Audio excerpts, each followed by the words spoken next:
Bienvenue à tous dans ce chapitre numéro 2. Le but de ce chapitre numéro 2, c'est d'aborder 3 parties. La première partie, ça va être de parler des types de marchés financiers. La deuxième partie, des 3 types d'analyse majeures en trading. Et la troisième partie, du price action en détail pour par la suite comprendre les mouvements institutionnels par rapport à ce genre de façon de faire sur les marchés. Dans cette première partie, on va aborder les types de marchés financiers. Évidemment, on ira plus loin que le marché des actions, des indices, du forex et de la crypto, même si on va y revenir, on ira beaucoup plus dans le détail. Dans un premier temps, on va parler du marché des actions. Il s'agit de l'un des marchés de capitaux à long terme le plus connu avec le marché obligataire sur lequel les titres de propriété des sociétés cotées sont émis pour trouver des financements. Les investisseurs qui achètent ces titres deviennent actionnaires de la société émettrice et reçoivent une contrepartie qu'on appelle dividendes, qui sont calculés proportionnellement au nombre d'actions achetées lorsque celles-ci dégagent un résultat positif. Pour rappel, une action est un titre de propriété qui représente une partie du capital d'une société. Dans un second temps, on va retrouver le marché obligataire. C'est un marché où sont émis et échangés les titres de créances des sociétés privées, des collectivités locales, des établissements publics ou des États pour attirer des capitaux étrangers. Les investisseurs qui achètent ces titres deviennent des créanciers de l'émetteur et ont le droit, en contrepartie de leur financement, à des coupons d'intérêt, ainsi que les remboursements du principal à la fin de la durée. La durée est égale ou supérieur à 1 an. Dans un troisième temps, on va retrouver ce qu'on appelle le marché monétaire. Sur ce marché, les institutions financières, donc les banques centrales, les banques classiques, les assureurs, les gestionnaires de fonds, peuvent placer leurs avoirs ou se financer sur le court terme, une durée qui ne doit pas dépasser 1 an. C'est un marché qui présente le risque le moins élevé, forcément avec une liquidité qui est très très élevée. On distingue deux types de marchés monétaires, le marché interbancaire et le marché de titres de créances négociables, où sont échangés les billets de trésorerie, les certificats de dépôt et les bons de trésor. Par la suite, on va pouvoir évoquer le marché du forex, également connu sous le nom du marché des changes, qui est le marché financier le plus important et le plus liquide du monde. Il est ouvert 24 sur 24, 5 jours sur 7, et il permet de négocier toutes les devises du monde entier. Le forex, c'est un marché qui est décentralisé, ce qui signifie qu'il n'a pas de lieu physique où les transactions ont lieu. Au lieu de ça, les traders effectuent les transactions électroniques à travers des plateformes de trading en ligne. Très simplement, les acteurs du marché du forex sont variés, allant des plus grosses institutions financières aux traders individuels. Les principales devises négociées sur le marché des changes sont le dollar américain, l'euro, le yen japonais, le livre sterling et le franc suisse. Forcément, les traders spéculent sur les variations du prix entre ces devises en espérant réaliser un profit en achetant une devise à un prix inférieur et en la revendant à un prix plus élevé.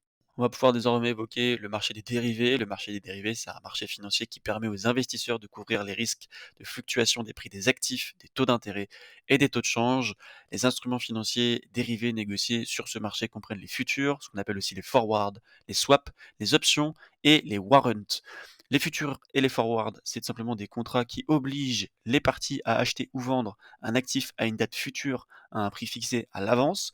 Les swaps, c'est tout simplement des contrats dans lesquels deux parties conviennent d'échanger des flux de trésorerie basés sur des taux d'intérêt différents, tandis que les options donnent à l'acheteur le droit, mais pas l'obligation, d'acheter ou de vendre un actif à un prix fixé à l'avance. Le marché des dérivés, c'est considéré comme un marché important pour la gestion des risques, car il permet aux investisseurs de se protéger contre les fluctuations des prix et des taux d'intérêt. Par exemple, une entreprise qui anticipe une hausse des taux d'intérêt peut utiliser un swap pour se protéger contre cette hausse. De même, un investisseur qui détient des actions peut utiliser ces options pour se protéger contre une baisse des cours. Cependant, le marché des dérivés est également associé à des risques très élevés, notamment en raison de la complexité des instruments financiers, dérivés évidemment, et de la possibilité de pertes très importantes. En outre, le marché des dérivés a été impliqué dans des scandales financiers comme le scandale des subprimes en 2008, où les produits dérivés ont joué un rôle important dans la crise financière mondiale. On va pouvoir passer au sixième marché, ce qu'on appelle le marché des matières premières. Le marché des matières premières, ou commodities, est un marché où sont négociés les produits dérivés liés aux ressources naturelles. Ces produits comprennent notamment l'énergie, donc le pétrole, le gaz, les métaux précieux, l'argent, l'or, le platine, l'uranium, le palladium, les denrées alimentaires, le café, le sucre, le blé, les métaux ou bien d'autres. Ce marché est ce qu'on appelle de gré à gré, ce qui signifie que les transactions sont effectuées directement entre les vendeurs et les investisseurs sans passer par une bourse centralisée. Les matières premières sont des produits très importants pour l'économie mondiale car ils sont utilisés dans la production de biens et de services. Les fluctuations des prix des matières premières peuvent avoir un impact significatif sur l'économie mondiale et sur les marchés financiers. Par conséquent, les investisseurs cherchent à se couvrir contre les risques de fluctuation des prix des matières premières en utilisant des produits dérivés tels que les contrats à terme, les options et les swaps. Le marché des matières premières est très actif et volatile car il est influencé par de nombreux facteurs tels que l'offre, la demande, les conditions climatiques, les tensions géopolitiques, les politiques gouvernementales et les fluctuations des taux de change. Les investisseurs qui souhaitent investir sur ce marché doivent être bien informés sur les tendances et les événements qui peuvent forcément influencer les prix des différentes matières premières. Petite anecdote sur l'importance du marché des matières premières dans le monde entier et dans l'économie en général, on a ce qu'on appelle la courbe de Huber, alias la courbe du pouvoir. Le pic de Huber ou courbe de Huber, c'est une courbe qui est en cloche, qui a été proposée dans les années 1940 par le géologue Marion King Huber, qui modélise la production d'une matière première donnée, en particulier celle du pétrole. Et donc le concept de la courbe de Huber est basé sur l'idée que les ressources naturelles finies, comme le pétrole, suivent une courbe de production en forme de cloche qui reflète la disponibilité limitée de la ressource et l'augmentation de la difficulté à extraire la ressource à mesure que les réserves sont épuisées. Ainsi, lorsque la production de pétrole atteint son pic, la quantité de pétrole disponible diminue progressivement, ce qui entraîne une diminution du pouvoir économique, politique, géopolitique associé au contrôle des ressources pétrolières. En somme, la courbe de Huber représente la courbe du pouvoir car elle montre la relation entre la production de pétrole et la capacité d'un pays ou d'une région à influencer l'économie mondiale en contrôlant l'accès aux ressources pétrolières. Pour terminer sur le pétrole, il est souvent considéré comme le symbole du pouvoir économique et politique en raison de son rôle central dans l'économie et de sa capacité à influencer les relations internationales. D'un point de vue économique, le pétrole est l'une des principales ressources d'énergie au monde. Il est utilisé pour alimenter les transports, produire de l'électricité, fabriquer des produits chimiques et des plastiques, et bien plus encore. Étant donné que le pétrole est une ressource finie et que la demande en énergie ne fait que croître, le contrôle des accès aux ressources pétrolières peut conférer un avantage économique considérable à un pays ou à une entreprise. Les pays qui disposent de grandes réserves de pétrole peuvent ainsi tirer des revenus importants de leur exportation et renforcer leur économie nationale.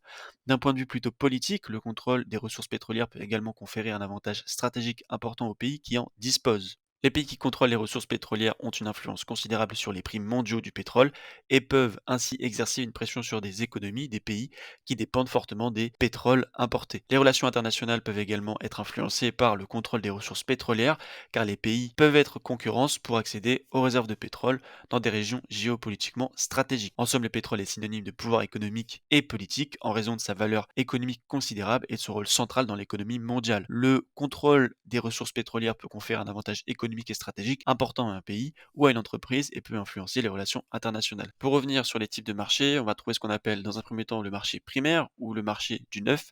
Sur ce marché sont émis et souscrits les nouveaux instruments financiers créés par les entreprises suite aux augmentations du capital, les introductions en bourse ou les émissions d'emprunts obligataires. On va aussi retrouver ce qu'on appelle le marché secondaire ou marché des occasions. Sur ce marché sont négociés, achetés, vendus ou échangés les instruments financiers émis préalablement dans le marché primaire. On va désormais pouvoir évoquer la classification des marchés financiers selon l'organisation. On va retrouver du coup le marché réglementé ou organisé. Comme son nom l'indique, il est soumis à des réglementations très strictes destinées à limiter la fraude et les activités illégales. Le rôle de ce marché, c'est d'assurer la diffusion des ordres d'achat et de vente, d'assurer la liquidité des ordres et surtout d'assurer la sécurité et le respect des règles du fonctionnement du marché. On va aussi retrouver ce qu'on appelle le marché de gré à gré, et donc au sein de ce marché, les transactions se font entre les acheteurs et les vendeurs sans intermédiation d'un marché boursier réglementé. Les instruments financiers négociés dans ce type de marché ne sont pas cotés en bourse, et on va y retrouver ce qu'on appelle des contrats forward, des CFD, etc. On va pouvoir du coup aussi distinguer la classification des marchés financiers selon la taille de l'entreprise. Les marchés boursiers peuvent également se distinguer selon la taille de l'entreprise en matière de capitalisation. Du côté de l'Euronext Paris, donc l'Euronext qui est l'un des plus gros réseaux boursiers au monde, les sociétés cotées dans ce marché sont soumises à un certain nombre de règles édictées par l'Union européenne et applicables à tous les marchés réglementés de l'Union européenne. L'Euronext est segmenté en trois compartiments. Le compartiment A, c'est les sociétés dont la capitalisation boursière est supérieure à 1 milliard d'euros. Le compartiment B, les sociétés dont la valeur est comprise entre 150 millions et 1 milliard d'euros. Et enfin, le compartiment C, les sociétés dont la capitalisation boursière est inférieure à 150 millions d'euros. Par la suite, on va pouvoir retrouver ce qu'on appelle l'Euronext Growth, anciennement appelé Alternex, qui est tout simplement un système multilatéral de négociation exploité sous le nom commercial international Euronext Growth, créé principalement pour les entreprises de taille moyenne, PME, ETI, qui ne remplissent pas les conditions d'accès au marché réglementé, et donc afin de faciliter leur cotation et de limiter les contraintes d'introduction en bourse pour celles-ci. Parmi les principales caractéristiques de ce marché, on peut retrouver un marché boursier fiable évidemment, avec une flexibilité en termes de réglementation. Et donc pour terminer sur les types de marchés financiers, on va pouvoir finir sur l'Euronext Access, auparavant appelé marché libre. Et donc l'Euronext Access est mis en place pour permettre aux trop petites ou trop jeunes entreprises d'intégrer un marché financier adapté afin de financer leur développement et de bénéficier de la notoriété de la cotation. Les marchés Euronext Access ne sont pas réglementés en vertu de la directive de l'Union européenne, chose qui rend les critères d'admission beaucoup plus simples. On va pouvoir continuer avec la deuxième partie et en guise d'introduction, on va pouvoir comprendre que l'analyse, c'est l'une des compétences clés pour réussir dans le trading, d'accord? Elle permet de comprendre le marché, d'identifier les tendances et de prendre des décisions d'investissement forcément éclairées. Il existe 3 types d'analyse trading primaire: l'analyse technique, l'analyse fondamentale et surtout l'analyse quantitative. Chacun de ces types d'analyse a ses propres avantages et inconvénients, et forcément un trader doit décider quelle approche utiliser en fonction de ses objectifs d'investissement et surtout de leur style de trading. À noter que chaque analyse prendra une plus grosse proportion suivant le contexte économique. Débutons par l'explication de l'analyse technique, qui est une méthode d'analyse des marchés financiers qui est apparue pour la première fois au début du XXe siècle. Elle a été popularisée par des traders légendaires tels que Charles Dow, qui a développé l'indice du Dow Jones en 1884, et Richard Wyckoff, qui a publié ses théories sur l'analyse technique en 1910. Depuis lors, de nombreux autres analystes techniques ont développé leurs propres théories et méthodes, et l'analyse technique est devenue un outil couramment utilisé par les traders pour prendre des décisions d'investissement. L'analyse technique repose sur l'hypothèse que les mouvements de prix passés d'un actif peuvent fournir des indications sur ses futurs mouvements. L'analyse technique utilise des graphiques et très traditionnellement des indicateurs pour identifier les tendances, des niveaux de support, des niveaux de résistance, des modèles de prix, des oscillateurs et d'autres paramètres qui peuvent aider à prévoir les mouvements futurs des prix. Ils utilisent également des outils de gestion de risque tels que les order stop loss pour limiter les pertes en cas de mouvement défavorable du marché. Malgré sa simplicité et sa rapidité, l'analyse technique a été très critiquée pour son manque de fiabilité et de précision. Certains estiment que l'analyse technique ne tient pas compte des facteurs économiques et fondamentaux qui peuvent influencer le marché, tels que les événements géopolitiques, les changements de la politique monétaire et les résultats financiers des entreprises. Cependant, les partisans de l'analyse technique affirment que ces facteurs sont souvent reflétés dans les mouvements du prix passé et peuvent donc être pris en compte par l'analyse technique. En fin de compte, l'analyse technique est une méthode d'analyse des marchés financiers qui peut être utilisée seule ou en combinaison avec d'autres méthodes d'analyse telles que l'analyse fondamentale et l'analyse quantitative. Elle reste une méthode populaire auprès des traders, en particulier sur les marchés à court terme tels que le marché d'échange.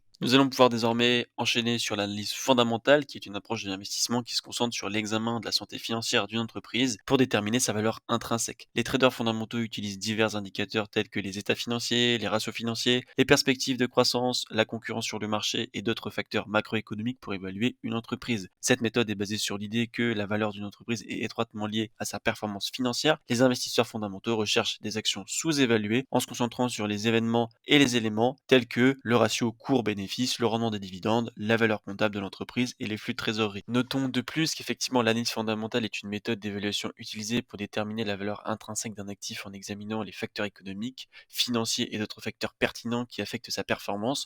En ce qui concerne l'analyse fondamentale d'un pays, voici quelques éléments clés à prendre en compte pour réaliser l'analyse la plus parfaite. Forcément, les indicateurs économiques tels que le PIB, le taux de chômage, l'inflation, les taux d'intérêt et les déficits commerciaux qui peuvent fournir des informations sur la santé économique globale d'un pays. Les analystes fondamentaux examinent ces indicateurs pour évaluer la croissance économique, la stabilité financière et les risques potentiels. Dans un second temps, les politiques fiscales et monétaires d'un pays qui peuvent avoir un impact significatif sur son économie. Les analystes fondamentaux examinent les politiques monétaires d'un pays pour évaluer leur impact surtout sur la croissance économique, l'inflation et les taux d'intérêt.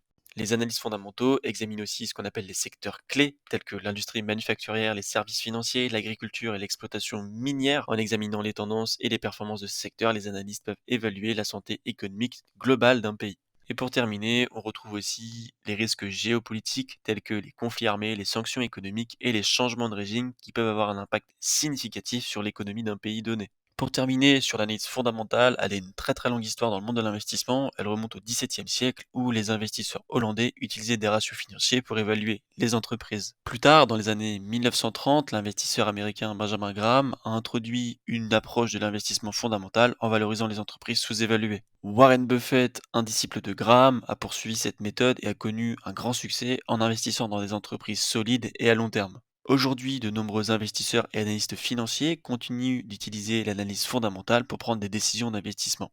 Cependant, l'analyse fondamentale peut également présenter des inconvénients. Elle est sujette à des erreurs humaines dans l'interprétation des données financières et des événements macroéconomiques. En outre, les indicateurs fondamentaux ne tiennent pas compte des facteurs non financiers tels que les tendances de marché, les nouvelles technologies, les réglementations gouvernementales et les changements dans la géopolitique mondiale. En fin de compte, les investisseurs doivent utiliser une combinaison d'analyse fondamentale et technique pour prendre des décisions d'investissement évidemment éclairées. Pour terminer sur les différents types d'analyse, nous allons terminer par l'analyse quantitative qui est une méthode d'investissement relativement récente apparue dans les années 1960. Elle a été popularisée par des fonds d'investissement qui ont réussi à réaliser des rendements impressionnants en utilisant des modèles mathématiques très complexes pour prédire les mouvements futurs des prix. Depuis lors, l'analyse quantitative est devenue de plus en plus courante dans le monde de la finance, en particulier dans le trading à haute fréquence et le trading systématique. Les investisseurs quantitatifs utilisent souvent des algorithmes pour analyser des données telles que les prix, les volumes, les ratios financiers et les données macroéconomiques en tout genre. Ces algorithmes utilisent des techniques telles que l'apprentissage machine, les réseaux de neurones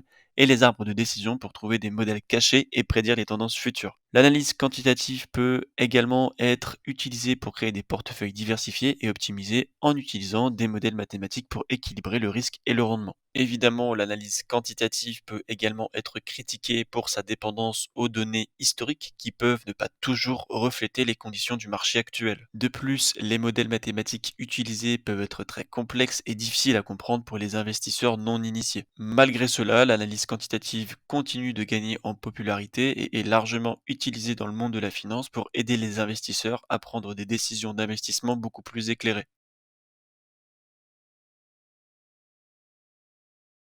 Bienvenue dans cette troisième partie du chapitre numéro 2. L'objectif de cette troisième partie, ça va être vraiment de t'expliquer comment fonctionne l'analyse technique directement sur les graphiques. Et donc pour redonner une définition un peu de l'analyse technique, c'est tout simplement une manière d'étudier et d'anticiper les mouvements des marchés en se basant sur les graphiques de marché concernés. Aujourd'hui, on va essayer de se demander comment on analyse, et je préfère faire un disclaimer. Nous sommes sur le chapitre numéro 2 des fondamentaux du trading.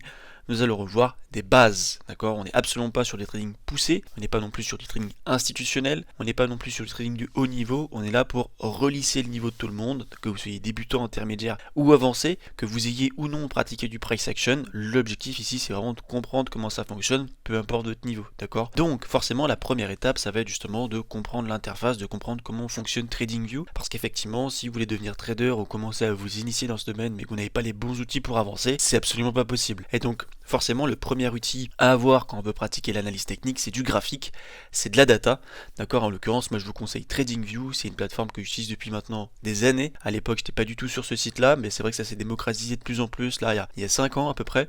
Donc voilà, moi j'utilise maintenant cette plateforme-là, j'ai un compte payant, j'ai un compte professionnel, pour ceux qui pourraient me demander. Et donc voilà un petit peu comment ça peut se présenter. Donc c'est très facile, une fois que vous avez ouvert un graphique, d'accord? Donc par exemple l'euro USD, Apple, voilà, en l'occurrence si on est sur Apple, le CAC 40, l'US 30, le Nasdaq, peu importe, ok, vous allez forcément tomber sur cette interface, ok. Donc moi en l'occurrence j'ai une interface en noir, ok, vous pouvez le mettre soit en sombre, soit en éclairé, donc soit c'est en blanc, soit c'est en noir. Moi personnellement je préfère quand c'est en sombre, donc je l'ai mis en noir. Et donc là justement vous allez pouvoir retrouver beaucoup de choses. Et c'est vrai que pour un débutant, se retrouver sur une interface telle que celle-ci, ça peut être très très rapidement déroutant et je le comprends parfaitement. Et donc je vais vous expliquer un petit peu ce que chacun des petits trucs là veut signifier. Donc tout en bas on va avoir le temps, ici on va avoir la fondamentale, hein. Parfois ça peut arriver. On a justement des drapeaux américains, par exemple avec l'inflation américaine, ou par exemple un drapeau européen avec le chômage en Europe ou quoi que ce soit, d'accord? Donc tout genre de data. Ici à droite, donc vous avez un petit clapet ici que vous pouvez appuyer dessus, et là justement vous avez ce qu'on appelle votre portfolio personnalisé, ou votre watchlist plutôt.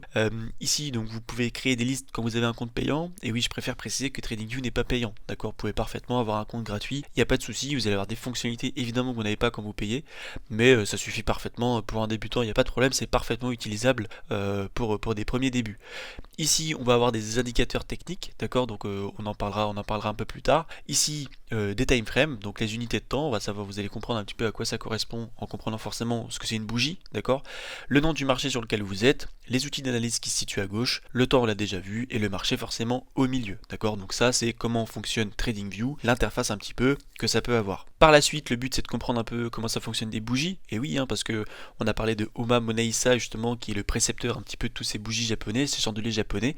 Mais qu'est-ce que c'est, comment ça fonctionne? Et ben on va essayer de redétailler ça ensemble, et encore une fois je le reprécise, je refais un disclaimer, nous sommes sur des bases du trading, d'accord, on n'est absolument pas sur du trading institutionnel ou du trading de haut niveau. Donc comment ça fonctionne une bougie? Ben, il y en a deux types en fait, il y a les bougies haussières, il y a les bougies baissières. En remarque très exceptionnelle et en cas particulier, on a ce qu'on appelle les bougies qui n'évoluent pas, les doji, d'accord, donc ça évolue ni à la hausse ni à la baisse, mais bon ça nous intéresse pas pour aujourd'hui. Dans un premier temps, on va étudier un petit peu ces deux types de bougies. Donc forcément, si elle est verte, elle est haussière, si elle est rouge, elle est baissière. À noter que sur TradingView, attention, vous pouvez parfaitement modifier un petit peu tous vos patterns. Par exemple, vous voyez bien ici, mes bougies personnelles sont en blanche, les haussières sont en blanche et les baissières sont en rouge, d'accord.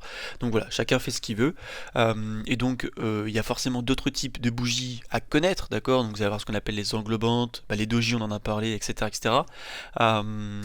Mais voilà, à partir du moment où vous comprenez comment fonctionne une bougie, c'est ce qu'on appelle des extra confirmations de, par exemple, analyser une englobante ou analyser un doji ou quoi que ce soit. Maintenant, qu'est-ce que c'est une bougie? Comment ça fonctionne? Parce que on voit qu'on a plusieurs unités de temps, on voit qu'on a deux types de bougies. Oula, ça commence à faire beaucoup, mais vous allez voir, c'est très très simple. Donc, forcément, verte, haussière, rouge, baissière, on a une ouverture, on a une clôture, on a un plus haut, on a un plus bas, mais qu'est-ce que ça signifie? En fait, ce qui va signifier, déjà, on va essayer de reprendre un peu la base, c'est que voilà, ça là, cette partie-là, c'est ce qu'on appelle le corps de la bougie, d'accord? Les deux petits traits, ici, c'est ce qu'on appelle les mèches, d'accord? Sur une bougie haussière, on a le plus haut qui est en haut et le plus bas qui est en haut. Ok, et bien sur une bougie baissière, c'est exactement pareil. Jusque-là, c'est pas forcément compliqué. La seule chose qui change, c'est que sur une bougie haussière, on a l'ouverture qui est en bas, la clôture qui est en haut, alors que sur une bougie baissière, on a l'ouverture qui est en bas et l'ouverture qui est en haut, pardon, et la clôture qui est en bas. Donc ça c'est plutôt logique, ça veut dire que le marché était baissier, on a ouvert ici, on a fermé en bas, ici on a ouvert ici, on a fermé en haut, ce qui est plutôt cohérent. Maintenant on va essayer de se demander un petit peu ce que c'est ces mèches, d'accord. Souvenez-vous, ici on a vu qu'on avait des time frames, ce qu'on appelle des unités de temps, d'accord. Quand on change ces unités de temps, c'est toujours le même graphique mais avec plus de détails. Par exemple, si je me mets en 1 heure, d'accord, je vais avoir 60 bougies de 1 minute. Donc par exemple, si je vais en 1 heure, je vais avoir une bougie, par exemple, elle est blanche, ok, et donc là, si je me mets en 1 minute, il faudra que je compte 60 bougies pour avoir la moyenne 1 heure. Ok, jusque là je pense que c'est pas trop compliqué. Et donc ce qui va se passer, c'est que la bougie ici, elle va représenter l'évolution tout simplement du marché sur une unité de temps donnée. Je vous prends l'exemple de ce graphique là, on est en ce qu'on appelle le W, le weekly. Donc ça veut dire qu'une bougie représente la fluctuation du marché sur une semaine. Donc ici par exemple on voit qu'une bougie est blanche, donc elle est haussière, donc ça représente l'évolution moyenne du marché sur une semaine qui en l'occurrence ici a été haussier. D'accord. Ici on voit qu'on a une bougie rouge, donc ça représente la même chose, l'évolution moyenne du marché sur la semaine qui a été baissière. On en a terminé pour les bougies, maintenant on va s'attaquer à l'analyse technique, et donc pour commencer l'analyse technique, moi ce que je vous conseille c'est de vous mettre dans la plus grande time frame, en l'occurrence le weekly, si ce n'est le monthly. Moi je sais qu'avec le compte pro, je peux me mettre en 3 mois, 6 mois, 12 mois, d'accord, donc vraiment vous mettre sur la plus grosse unité de temps pour vraiment comprendre comment ça fonctionne et essayer justement d'aller chercher au fur et à mesure du détail, d'accord. Donc passer en daily, en 4 heures et en 1 heure, selon évidemment la durée et votre volonté de l'investissement. On va pouvoir justement retrouver 4 types de profile trader, 4 types de façons de trader. Le scalping, c'est du très court terme. L'intraday, c'est du moyen terme. On va voir l'intra-week, c'est une moyenne entre de l'intraday et du swing. Le swing, évidemment, c'est du long terme, et le long swing qui est du très long terme. Donc forcément, ce qu'il va aussi falloir comprendre, c'est ce qu'on appelle la psychologie du marché. La psychologie du marché, c'est quoi? C'est tout simplement l'attitude du prix, l'attitude du marché, d'accord? L'attitude du prix, elle fonctionne comment? Sous impulsion, correction, impulsion, correction. Plus tard, c'est ce qu'on va appeler l'order flow, d'accord. Là, on va plutôt appeler ça la psychologie du marché ou l'attitude du prix. Ok, c'est peut-être plus simple dans un premier temps. Donc ici, on voit que l'évolution, elle n'est pas du tout linéaire, d'accord. Donc de façon très simplifiée, on va pouvoir retrouver ce genre de pattern, d'accord, de manière beaucoup plus proche de la réalité. On va voir que dans l'impulsion, on a des toutes petites corrections, entre 1, 2, entre 3 et 4, et entre 5 et 1, ok. Et on voit que Dans la réalité, eh ben, on a une impulsion, correction, impulsion, correction, impulsion, correction, impulsion, correction, impulsion, correction, impulsion, correction, etc., etc. Et pourtant, on a une très grosse impulsion haussière ici, d'accord? Mais plus on va chercher du détail, plus forcément, eh ben, on va avoir de choses à analyser, ok? Et donc de psychologie de marché à prendre en compte. Première étape du coup sur l'analyse technique, ça va être de placer ce qu'on appelle des trendlines, hashtag des lignes de tendance ou des zones de résistance et de support obliques, d'accord? Ça va vraiment dépendre de votre façon de faire et des références que vous pouvez avoir. Des trendlines, c'est vraiment le terme anglais le plus répandu.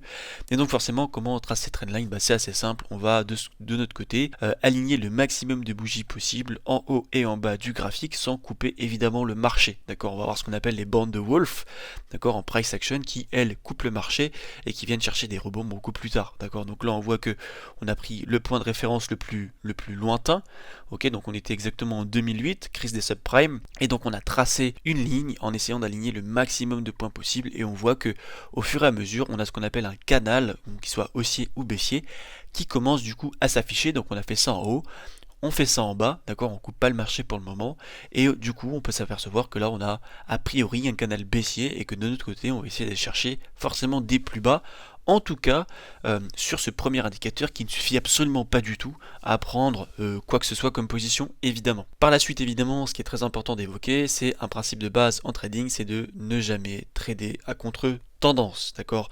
Et forcément, la chose la plus importante à faire quand vous commencez à analyser le prix, quand vous commencez à établir une analyse en trading, qu'elle soit en price action, qu'elle soit en ce qu'on appelle très traditionnellement aujourd'hui la smart money concept ou autre type d'analyse algorithmique ou peu importe, c'est vraiment être dans la bonne tendance, trader dans le mouvement du prix et ne pas aller simplement voilà, à contre-biais, ce qui pourrait évidemment ne pas vous apporter des résultats très favorables. Dans un second temps, du coup, on va essayer d'expliquer des autres très grosses bases du price action, ce qu'on appelait des résistances, des supports et des zones de rejet. Vous allez voir, c'est très intéressant.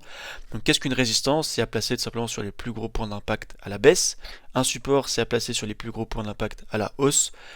Une zone de rejet, c'est la répétition de plusieurs points d'impact, que ce soit des supports ou des résistances.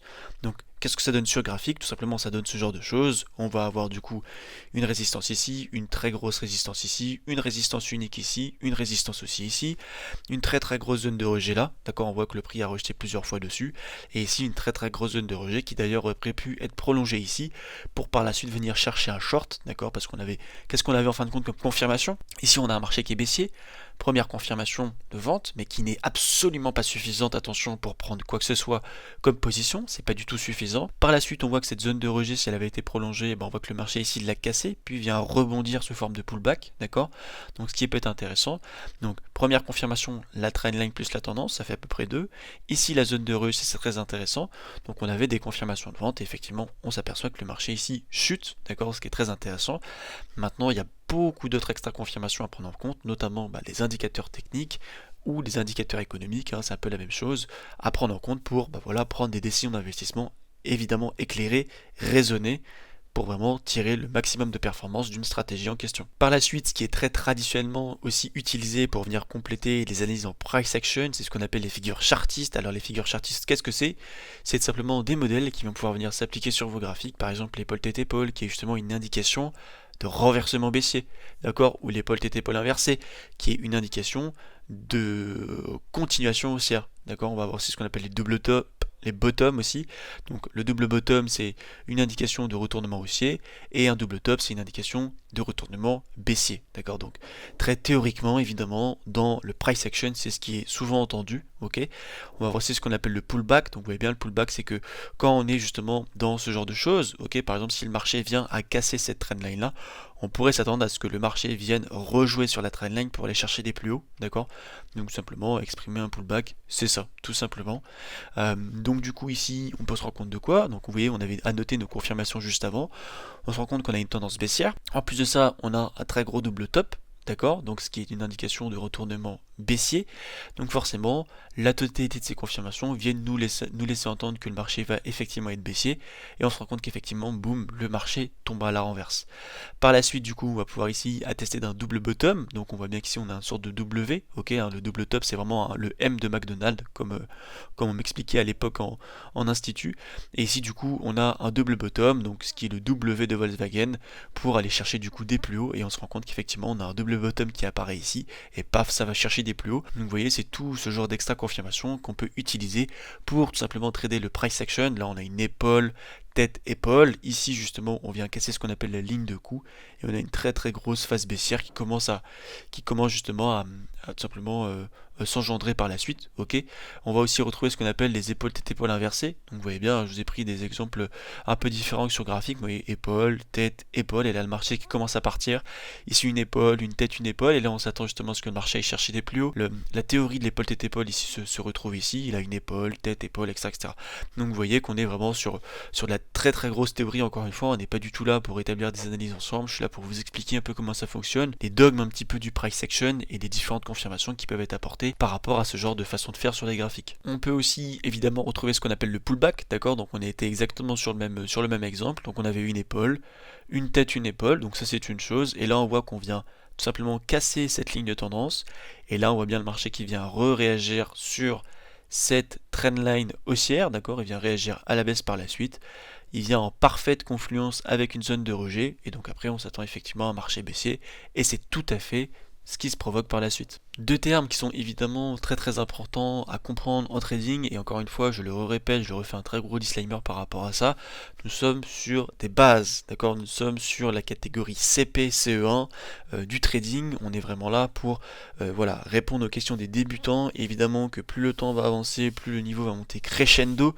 Il était très important pour moi de reprendre tout simplement la base de ce que c'est la finance, la base de ce que c'est l'analyse technique, pour que tout le monde puisse comprendre le discours énoncé dans les différentes vidéos qui vont pouvoir suivre. Donc deux notions très importantes à connaître évidemment en trading, ce qu'on appelle bullish and bearish, ok? Donc bullish c'est simplement un marché haussier, tout simplement parce que le taureau quand il charge entre guillemets c'est du bas vers le haut, d'accord, avec ses cornes, hein, il charge de cette manière-là, alors que l'ours, lui de son côté, bear en anglais ça veut dire ours, quand il attaque, il se met sur ses deux pattes et il attaque vers le bas avec ses griffes, d'accord, tout simplement. Donc vous voyez, on a un ours ici qui est sur ses deux pattes arrière, et donc quand il attaque c'est vers le bas, alors que le taureau, lui, quand il attaque, c'est tout simplement du bas vers le haut. Donc bullish pour un marché haussier et bearish pour un marché baissier. Par la suite, on va pouvoir justement comprendre ce que c'est les indicateurs économiques, simplement des indicateurs qui permettent d'apporter du complément d'analyse technique, qui permettent davantage de confirmation ou non pour les futurs mouvements du marché. Donc on va pouvoir étudier justement les quatre indicateurs principaux à mon sens. On va retrouver le RSI, le stochastique, ce qu'on appelle les bandes de Bollinger, l'alligator Williams. On a aussi ce qu'on appelle les moyennes mobiles qui sont très utilisées par beaucoup de traders price action, notamment par des algorithmes institutionnels, d'accord? Là moi j'ai décidé de vous parler de ces quatre là, parce que si j'aurais dû parler de tous les indicateurs, il aurait fallu que je fasse une vidéo de 2-3 heures pour tous vous les expliquer. Personnellement je vous parle de cela parce que c'est ceux que j'ai énormément utilisés à l'époque, et ceux avec qui évidemment j'ai été très rentable dans la totalité des analyses que j'ai pu fournir. Donc le RSI, comment il fonctionne? Donc le RSI c'est représenté par une courbe noire avec une zone de surachat entre les 80 et les 100 et une zone de survente entre les 20 et entre les 0 et les 20, pardon. Donc en fait, ici, on va essayer de comprendre un petit peu ce que ça signifie. Donc on voit bien que ici, quand vous voyez, donc c'est l'indicateur économique, c'est simplement un outil qui se rajoute à votre graphique, d'accord? Donc je vous ferai une vidéo juste après pour vous montrer un peu comment ça fonctionne. Vous allez voir, c'est très simple. Donc ici, on voit qu'on est en zone de surachat, d'accord? Donc on est entouré ici en vert, et on voit que quand on est en zone de surachat là, boum, le marché monte, d'accord? Ici, le marché est en zone de survente, boum, le marché descend. Ici, on est en zone de surachat, boum, le marché monte. Ici, en zone de survente, boum, le marché tombe. Ok. Ici, on est en zone d'achat, ça monte. Ici, en zone d'achat, ça monte. D'accord. Donc ça, encore une fois, je préfère le préciser. Ça peut être très simple à comprendre, mais c'est pas si simple que ça à pratiquer. Qu'on soit évidemment d'accord là-dessus. D'accord. Là, je vous explique très simplement comment ça fonctionne et ce que ça signifie. Mais c'est beaucoup plus compliqué à mettre en place que juste on est en dessous, pardon, on achète, on est au-dessus, on vend. Ok, c'est beaucoup plus précis comme raisonnement à apporter. Par la suite ici, on peut voir qu'on a ce qu'on appelle justement des divergences, donc on va en parler juste après. Et donc je termine de lire ce que je vous expliquais. Je vous ai dit qu'en fonction de son optique de trading, on peut aussi jouer sur la variation des bornes entre 30 et 70 ou encore 10 et 90 à la place de 20 et 80. D'accord? Donc là vous allez voir ce qu'on appelle la zone des 50 qui peut évidemment jouer le rôle de support ou de résistance suivant où est le RSI justement sur le graphique. Et donc le RSI, ce qui est très intéressant, c'est ce qu'on va pouvoir retrouver ce qu'on appelle des divergences. Donc par exemple si le prix est haussier, donc par exemple vous voyez ici on a une trendline haussière mais que sur le RSI on a une trendline baissière, d'accord, et bien c'est ce qu'on appelle une simplement un indicateur baissier. De l'autre côté, si on a une trendline baissière sur le prix et une trendline haussière sur l'oscillateur, donc l'oscillateur c'est ça tout simplement, et ben c'est ce qu'on appelle une baissière cachée. Donc il va falloir faire très très attention justement aux indications que le RSI va pouvoir vous donner. Ici, attention, quand justement on a une trendline haussière sur le prix et une trendline baissière sur le prix et une trendline haussière sur l'oscillateur, donc ça il faut faire très attention. Vous voyez, c'est exactement cet exemple là. Non, c'est pas celui-ci, c'est celui-là. Voilà, c'est ce qu'on appelle une haussière et on voit bien qu'après le prix est plutôt bien parti. Et donc là ici qu'on va avoir une trendline haussière sur le prix mais une trendline baissière sur l'oscillateur. Donc ici une haussière sur le prix tech, est-ce qu'on en a? Non, on n'en a pas. Bon, on n'en a pas ici, mais une haussière sur le prix et une baissière sur l'oscillateur, c'est ce qu'on appelle une haussière cachée, donc il faut y faire très très attention. Mais encore une fois, vous voyez bien qu'il y a toujours une comparaison entre le prix et l'oscillateur. L'oscillateur, bon, c'est simplement ce qu'on appelle l'indicateur, c'est exactement la même chose. Et donc forcément, il faut amener une confluence, faut amener une comparaison entre ces deux outils pour pas se tromper. Par la suite, on va pouvoir aussi retrouver ce qu'on appelle le stochastique. D'accord, le stochastique, c'est assez simple, c'est quasiment la même chose que le RSI, à une différence près. Donc je vais pouvoir vous lire ce que je vous ai écrit, c'est tout simplement deux lignes de tendance, une bleue et une rose. Quand elles se croisent, c'est ce qu'on appelle la confirmation. Et l'interprétation est assez simple, c'est que si les lignes de tendance sont comprises entre 0 et 20, c'est un signal d'achat. Si les lignes de tendance sont comprises entre 80 et 100, c'est un signal de vente. Et si les lignes de tendance sont comprises entre 20 et 80, c'est un signal neutre. Et donc l'occasion a été manquée. D'accord, donc c'est exactement le même fonctionnement que le RSI. Donc ici zone d'achat, ici zone de vente. Et ce qui est très intéressant, c'est qu'on a le croisement de deux lignes. Tout simplement, donc signe de vente et la signe d'achat. D'accord, donc c'est cool parce que vous avez des petits nuages bleus et des petits nuages rouges qui peuvent vraiment vous simplifier tout simplement l'analyse à l'œil directement sur l'oscillateur. Vous voyez, c'est quasiment la même chose que le RSI. Par la suite, on va pouvoir trouver ce qu'on appelle les moyennes les bandes de Bollinger, et c'est à peu près la même chose que simplement des moyennes mobiles, d'accord. Les bandes de Bollinger, c'est assez simple, c'est simplement des nuages qui vont s'apposer sur votre graphique, hein, on voit bien que c'est des sortes de nuages. La ligne du bas est tout simplement un support, la ligne du haut est tout simplement une résistance, et la ligne du milieu est une moyenne mobile, si je pourrais dire ça, neutre, d'accord. Et donc vous voyez bien, à chaque fois qu'on a tapé le haut, ça chute, à chaque fois qu'on a tapé le bas, ça monte, etc. Mais encore une fois, l'interprétation unique et singulière d'un indicateur technique est beaucoup trop faible en compréhension de prix pour vraiment prendre des décisions. D'accord, il faut vraiment une extra confirmation et une comparaison entre le graphique et évidemment les indicateurs techniques. Mais pour faire très simple, son fonctionnement et celui que je viens de vous expliquer. Pour terminer, du coup, on va voir ce qu'on appelle l'alligator Williams. C'est assez simple, la description, c'est trois lignes de tendance superposées sur le graphique du marché concerné. L'interprétation, elle est très très simple. Si l'ordre suivant est respecté, donc de la ligne bleue, rose, vert, l'indication est d'un des retournements à la hausse, d'accord, donc on regarde toujours du haut vers le bas, d'accord, et donc si l'ordre suivant est respecté, donc vert, rose, bleu, l'indication d'un retournement à la baisse est à prévoir. Et on voit bien ici qu'on a justement du vert, du rose et du bleu, et quand les lignes se croisent, on voit bien que boum, le marché a chuté. D'accord, donc vous voyez bien que c'est vraiment pas très compliqué à comprendre, simplement il faut savoir bien les utiliser directement sur vos marchés. Et donc la synthèse de l'analyse technique, elle est assez simple. Donc d'un premier temps, il faut regarder dans quelle tendance on peut être, d'accord, est-ce qu'on est haussier, est-ce qu'on est baissier, donc vous pouvez utiliser les trendlines et pas se tromper à ce niveau-là. Après, on va placer un support, une résistance, une zone de rejet pour essayer de comprendre un petit peu là où le prix peut venir buter. S'il peut venir par exemple buter au même endroit qu'une tendance, forcément c'est ce qu'on appelle un rendez-vous de confirmation, et ce qui forcément amène beaucoup plus de confluence pour acheter ou vendre le prix. Après, est-ce qu'on peut repérer des figures chartistes, qu'elles soient haussières ou de tendance baissière, ok, qui viendra soit confirmer, soit contredire notre raisonnement. Qu'est-ce que nous signifient les indicateurs économiques? Ok, est-ce que les indicateurs économiques sont en zone d'achat ou en zone de vente? Qu'est-ce qui nous signifie aussi eux?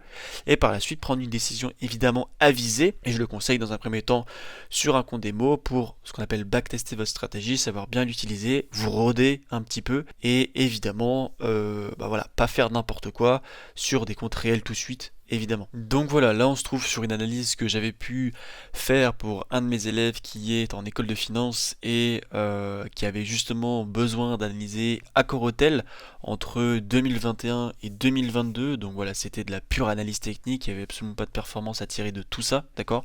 Et donc là je vais essayer de vous expliquer un petit peu tout simplement l'interprétation qu'il faut avoir du price action et surtout comment l'utiliser. Et donc vous voyez bien que là je vous ai mis absolument aucun indicateur, d'accord, et je vous apprends tout simplement à les mettre mettre sur votre graphique. Donc souvenez-vous, dans la première partie ici, vous avez montré l'onglet indicateur. Une fois que vous cliquez dessus, vous arrivez du coup sur un onglet qui va pouvoir justement vous permettre d'ajouter vos indicateurs à votre trading. Donc là par exemple, on a ce qu'on appelle le Relative Strength Index, hashtag le RSI. Et donc quand vous cliquez dessus, vous avez le RSI qui apparaît. Pareil du coup pour le stochastique. Ok, et donc pareil pour l'alligator Williams. Et donc là, vous voyez, vous avez vos indicateurs qui sont directement sur votre graphique. Et donc là, après, c'est à vous d'agencer un peu votre écran, un peu votre graphique pour évidemment essayer de trouver le maximum de confort dans votre analyse du prix. Donc, on va commencer tout doucement, mais ici, regardez, par exemple, la première chose qu'on peut voir à gauche, c'est tout simplement une épaule tête-épaule, donc une épaule, une tête et une épaule. D'accord, donc évidemment c'est en anglais si jamais c'est normal. Et donc là on voit bien qu'après justement cette épaule là, boum, le prix est tombé et a chuté de manière assez drastique. D'accord. Par la suite on va essayer de trouver d'autres positions qui étaient plutôt pas mauvaises, notamment celle-ci. D'accord, donc on va essayer d'établir une compréhension par rapport à ça et essayer d'annoter un petit peu toutes les confirmations. Donc par exemple, partons de ce principe-là. On repère que nous sommes sur une très grosse tendance baissière. Alors, je ne pourrais pas vous la mettre malheureusement parce que sinon ça va tout déplacer. Mais donc ici, première confirmation. Nous sommes sur une tendance baissière. Donc première confirmation, on est baissier. Ok, on est baissier. Deuxième confirmation, on a une trendline baissière. D'accord, on a une trendline baissière, donc c'est une deuxième confirmation. Troisième confirmation, on a ce qu'on appelle forcément une résistance. Donc la résistance, c'est quoi? C'est les plus gros points d'impact du marché à la baisse. Donc en principe, si le marché vient rejouer dessus, il est censé tomber. On voit bien que par la suite, il tombe. Donc c'est un peu de la triche en quelque sorte parce que c'est vraiment du backtest. D'accord? Là, on n'est pas là pour chercher de la performance, on est là pour comprendre, pour s'exercer. D'accord? Donc là, on voit qu'on arrive sur un niveau de résistance. D'accord, qui est du coup un synonyme de baisse. Donc vous voyez, on a déjà trois confirmations plutôt pas mauvaises, mais ça ne suffit pas. D'accord. Ici, ce qui va nous intéresser, c'est des extra confirmations. Donc là, quand on regarde tout en bas, d'accord, donc suivez bien ma souris, on voit qu'à ce moment-là, le RSI était en zone de vente, donc entre les 80 et les 100, d'accord, donc on voit qu'il est en zone de vente. Et ici, le stochastique, pareil, est en zone de vente, d'accord, donc c'est deux confirmations de plus. Donc on a du coup le RSI ainsi que le stochastique qui nous indique que le prix devrait être baissier. D'accord. Donc là, il nous suffit de faire quoi? Simplement, donc on va pouvoir mettre un replay jusqu'ici. Voilà, nous de notre côté, à partir de là, on voit que on commence à arriver sur des zones plutôt intéressantes. Le stochastique ici a parfaitement croisé entre la zone des vendeurs et des acheteurs, d'accord.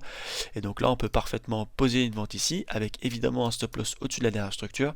Et on va dire qu'on va viser cet order flow, d'accord, donc ce niveau-là. Et donc là, on peut faire évoluer le prix. Donc voilà, notre marché nous active, d'accord. Et donc là, hop, on vient chercher notre TP de manière assez magnifique. Ok, on va essayer justement de comprendre un peu plus l'évolution du prix par la suite. Ok, essayer de comprendre un petit peu dans quel sens on pourrait aller. Donc là, par exemple, ici, vous voyez, on était sur une très très belle trendline. D'accord, donc je crois que la trendline ici va se faire retoucher normalement. Voilà, donc on est sur le premier point, le deuxième point de création. Et le troisième point, ici sur ce troisième point, on voit qu'on est justement sur la zone des 50 qui peut faire office justement de support, d'accord. Donc on voit bien que le prix ici vient croiser, donc c'est une bonne confirmation.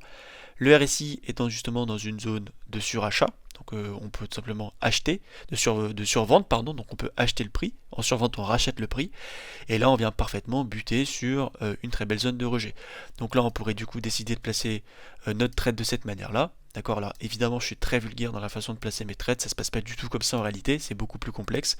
Mais vous voyez ici, on voit qu'on était sur un très très beau niveau d'achat et que le prix, hop, on va étirer un petit peu ça, le prix décide de partir par la suite, d'accord, et ça se passe plutôt pas mal. On va voir du coup si on va atteindre notre TP, hop, et on devrait atteindre notre TP à peu près. D'accord, donc oui, c'est plutôt pas mal. Là, attention, je fais ça de manière très très rapide. La vérité n'est pas celle-ci, d'accord, c'est beaucoup plus long. En aucun cas, vous voyez de ma part de la simplicité d'analyse, d'accord, c'est pas du tout le message que je veux transmettre. Analyser, ça prend du temps, c'est très chronophage. Il faut évidemment des compétences solides pour pouvoir arriver à un tel niveau de compréhension de prix, d'accord. Ça se fait pas du tout comme ça, c'est des heures et des heures et des heures de graphique encaissés, si je peux dire ça comme ça. Mais voilà, là, en tout cas sur cette première vidéo, vous avez eu déjà quelques idées de comment ça fonctionne, ok. Le but de cette vidéo, c'était pas de faire de vous des traders rentables ou des traders parfaits en price action. Le but de cette vidéo, c'était vraiment de vous faire comprendre un peu comment ça fonctionnait, vous donner quelques bases, quelques points de vue par rapport au trading. Évidemment que pour devenir trader, bah, il faut se former, il faut s'éduquer. Ça s'apprend pas sur Telegram, d'accord. C'est pas ce genre de choses qu'on qu'on peut apprendre sur Telegram. Attention justement à toutes les choses que vous allez pouvoir écouter ou entendre ou lire sur les réseaux, d'accord? Il y a beaucoup de bêtises, il faut pas tomber dans des mauvais pièges malheureusement parce que c'est de plus en plus répandu. Sur cette vidéo, j'ai été assez bref sur beaucoup de points. En aucun cas, encore une fois, tout ce que je vous ai montré, ça représente la technique d'analyse complète et finale à atteindre. Ok, il y a beaucoup plus de détails que ça. Donc voilà, si jamais vous avez des questions, ben, n'hésitez pas à les poser en commentaire, j'y répondrai avec grand plaisir, ou vous pouvez me contacter directement sur Instagram, sur Rise Corp, il me semble. Dans tous les cas, le lien sera dans la description. Si jamais vous avez des analyses ou des questions sur des analyses, n'hésitez pas non plus à me les envoyer sur Instagram, j'y répondrai avec grand plaisir. Donc voilà, j'espère que cette petite vidéo très brève sur le price action, l'analyse technique, sur les différents types d'analyse aussi, on a parlé de quoi d'autre, on a parlé des différents types de marchés, vous a plu. C'est vraiment de reprendre les fondamentaux. Alors je le répète, mais évidemment le niveau va monter crescendo, d'accord. J'essaierai, si vous voulez, de vous faire une application price action plus détaillée avec 2, 3, 4 positions pour vraiment vous expliquer comment imbriquer en fin de compte cette stratégie que j'ai imbriquée pendant plusieurs années, sur laquelle j'ai été parfaitement rentable. Donc voilà, bah écoutez, je souhaite de passer une très bonne journée, une très bonne soirée suivant l'heure à laquelle vous allez pouvoir regarder tout ça. Ça m'aura fait très plaisir en tout cas de vous partager une petite partie du contenu que je garde évidemment privé pour mes élèves. Et si jamais il y a besoin de quoi que ce soit, bah, n'hésitez pas encore une fois à me contacter par mail, à me contacter dans les commentaires ou à me contacter directement en privé sur Instagram. Passez une très bonne journée ou une très bonne soirée et on se retrouve directement dans la prochaine vidéo.